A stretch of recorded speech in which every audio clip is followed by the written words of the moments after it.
ಬಾಯ್ ಬಾಯ್. ಹೆಂಗಿದ್ಯಾ ಸಾಲ? ಚೆನ್ನಾಗಿದ್ದೀನಿ. ನೀನು? ಚೆನ್ನಾಗಿದ್ದೀನಿ ಕಣೆ. ಏನದು? ಸ್ವಲ್ಪ ಪ್ರಾಡಕ್ಟ್ಸ್ ಅಂದೆ ಕಣೆ, ಮಾರ್ಕೆಟಿಗೆ ಹೋಗಿದ್ದೆ. ಅಪರೂಪ ಬಂದ್ಬಿಟ್ಟಿದ್ಯಾ? ಹಿಂಗೆ ಮಾರ್ಕೆಟಿಗೆ ಬಂದಿದ್ನಲ್ಲ, ಹಂಗೆ ಬಂದೆ ಕಣೆ. ಅಯ್ಯೋ ಇನ್ನೇನು ಟೈಮ್ ಆಯ್ತು, ಊಟ ಮಾಡ್ಕೊಂಡು ಹೋಗಿದ್ದೆ. ತಗೋತೀನಿ. ಸರಿ.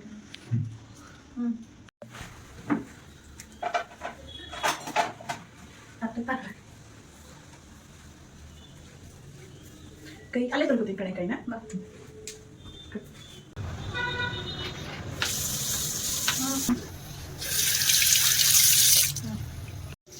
ಸನಾ, ಹೇಳೆ. ನೀ ಯಾಕೆ ಇಷ್ಟೊಂದು ಸ್ಟೇನ್ ಆಗಿದೆ ನನಗೆ? ತುಂಬಾ ಪ್ರಾಡಕ್ಟ್ ಯೂಸ್ ಮಾಡಿದ್ದೀನಿ ಕಣೆ. ತೊಳೆದು ಏನು ಇದಾಗ್ತಾ ಇಲ್ಲ ಅದು. ಹೌದಾ? ನಾನು ನಿಂಗೊಂದು ಬೆಸ್ಟ್ ಪ್ರಾಡಕ್ಟ್ ಹೇಳ್ತೀನಿ ಕಣೆ, ಮಾರ್ಕೆಟಲ್ಲಿ ಇವಾಗ ಹೊಸದಾಗಿ ಬಂದಿದೆ. ಹೌದಾ? ಯಾವ ಪ್ರಾಡಕ್ಟ್ ಅದು? SNB ಅಂತ ಅಂದ್ಬಿಟ್ಟು ಬಾ, ನಿಂಗೆ ತೋರಿಸ್ತೀನಿ ನಾನು. ಕೂತ್ಕೊ. ಇದು SNB ಅವ್ರದ್ದು ಪ್ರಾಡಕ್ಟ್ಸ್. ಇದು SNB ಅವ್ರದ್ದು ಡಿಶ್ ವಾಶ್ ಜೆಲ್ ಇದು ಕಣೆ. ಇದನ್ನ ಯೂಸ್ ಮಾಡಿದ್ರೆ ನಮ್ಮ ಕೈ ರಫ್ ಆಗಲ್ಲ, ಮತ್ತೆ ಪಾತ್ರೆಯಲ್ಲಿ ತೊಳೆದಾದ್ಮೇಲೆ ವೈಟ್ ಸ್ಟೇನ್ ತರ ಇರುತ್ತಲ್ಲ ಅದು ಇರಲ್ಲ. ತುಂಬಾ ಬೆಸ್ಟ್ ಪ್ರಾಡಕ್ಟ್. ಇದನ್ನ ಒಂದ್ಸಲ ಯೂಸ್ ಮಾಡಿ ಟ್ರೈ ಮಾಡು. ಓಕೆ. ಮತ್ತೆ ಇದೊಂದೇ ಅಲ್ಲ, ಇವ್ರದ್ರಲ್ಲಿ ಸುಮಾರು ಪ್ರಾಡಕ್ಟ್ಸ್ ಇದೆ. ಈಗ ಅಲ್ಲಿ ಹಾರ್ಟ್ ಸ್ಟೇನ್ ಇದೆ ಅಲ್ವಾ, ಹಾರ್ಟ್ ಸ್ಟೇನ್ ಹೋಗ್ಲಿಕ್ಕೆ ಅಂತ ಅಂದ್ಬಿಟ್ಟು ಸ್ಪ್ರೇ ಇದೆ.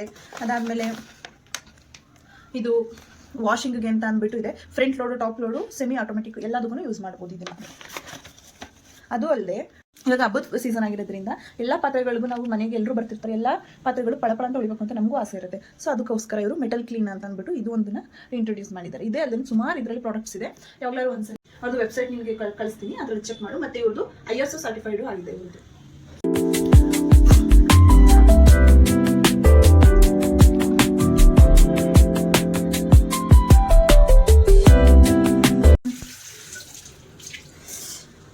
ಊಟ ತುಂಬಾ ಚೆನ್ನಾಗಿತ್ತು ಕಣೆ ಸಾನ.